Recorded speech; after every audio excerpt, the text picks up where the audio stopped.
Bonjour et bienvenue. Alors aujourd'hui, on plonge dans l'intelligence artificielle et son impact qui devient vraiment énorme sur nos carrières. Une vidéo YouTube récente pose une question assez directe en fait. D'ici 2025, est-ce qu'il y aura une vraie séparation entre ceux qui maîtrisent l'IA et les autres? La vidéo liste 8 compétences clés. Bon, on va pas toutes les faire, mais notre idée ici, c'est d'en explorer quelques-unes pour comprendre pourquoi elles sont importantes et si elles sont accessibles, même si on n'est pas un crack en code. C'est une transformation majeure, un peu comme la révolution industrielle, mais là, ça touche nos capacités cognitives. La source parle même d'IA-preneurs, des pros boostés à l'IA, quoi. Absolument. Et il y a une vraie notion d'urgence, je crois. L'opportunité de prendre une longueur d'avance, elle est là, maintenant. Mais pour combien de temps? Les chiffres sont parlants. Les entreprises mettent le paquet sur l'IA. La source parle de plus 61% de budget par rapport à 2024. C'est énorme. Et elle cherche activement des gens compétents pour pas rater le coche, quoi. Cette fenêtre d'opportunité, elle pourrait se refermer assez vite. Commençons par le commencement alors. Le prompt engineering. C'est pas juste, vous savez, poser une question comme ça à ChatGPT. Non, c'est bien plus subtil que ça. Oui, voilà. C'est vraiment l'art de formuler des instructions très précises pour que l'IA donne des résultats bluffants, pas juste un truc générique, quoi. L'analogie de la source est pas mal.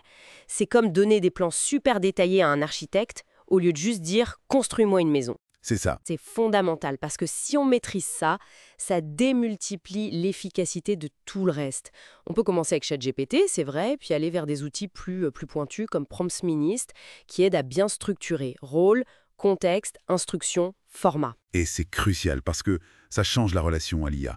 On n'est plus juste un utilisateur, on devient une sorte de collaborateur stratégique. C'est ce dialogue précis qui transforme le potentiel un peu brut de l'IA en une expertise quasi humaine, et surtout sur mesure.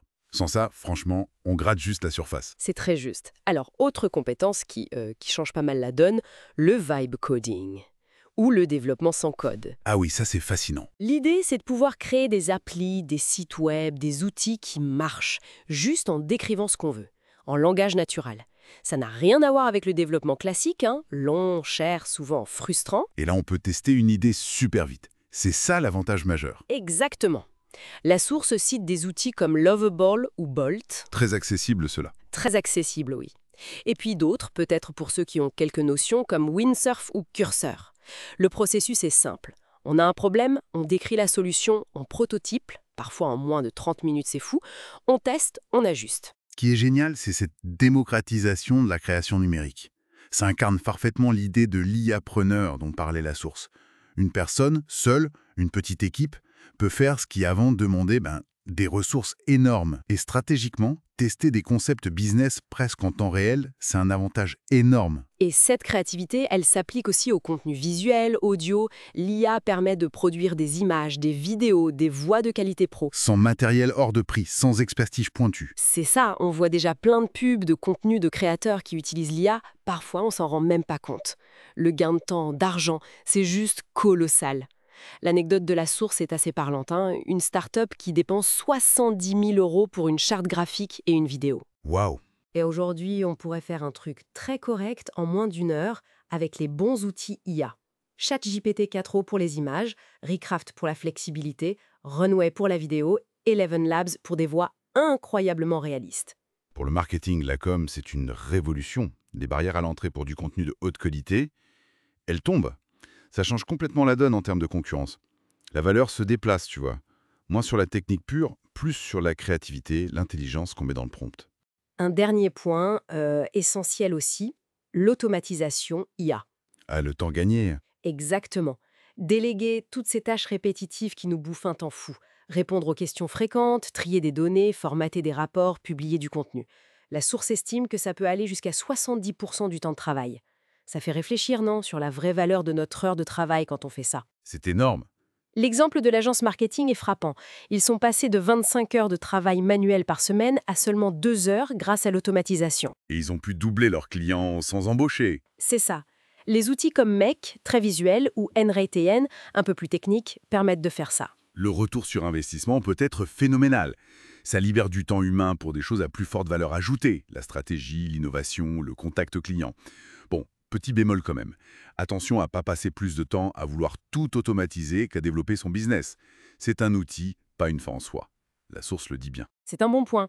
Donc, pour résumer un peu, ces compétences, prompt engineering, vibe coding, création de contenu IA, automatisation, elles sont toutes liées. Elles forment un peu la trousse à outils de cet IA-preneur dont on parlait. L'idée clé, c'est vraiment l'adaptation. Urgente même.